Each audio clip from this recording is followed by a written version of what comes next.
తప్పుడు సాంప్రదాయం ఒక సునామీ అవుతుంది. రేపొద్దున మీ నాయకులందరికీ కూడా ఇదే గతి పడుతుంది. ఇదే జైల్లోనే మీరంతా కూడా ఉంటారు. ఇది కూడా గమనించుకోండి అని చెప్తా ఉన్నా. ఒక తప్పుడు సాంప్రదాయానికి మీరు నాంది పలుకుతా ఉన్నారు. ఒక తప్పుడు పద్ధతికి మీరు నాంది పలుకుతా ఉన్నారు.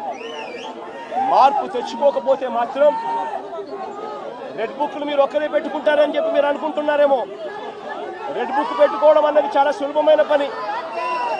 రెడ్ బుక్ పెట్టుకోవడం అన్నది చాలా సులభమైన పని.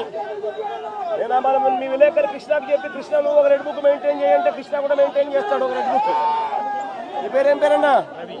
రవికి చెప్పి, రవి నువ్వు ఒక రెడ్ బుక్ మెయింటైన్ చేయ రవి అని అంటే రవి కూడా మెయింటైన్ చేస్తాడు. అదే కదా ఘనకార్యం కాదు, గొప్ప పని కాదు. ఆ తర్వాత రెడ్ బుక్ లో పెట్టిన పేర్లన్నీ చూసుకొని వాళ్ళని ఇరికించడము,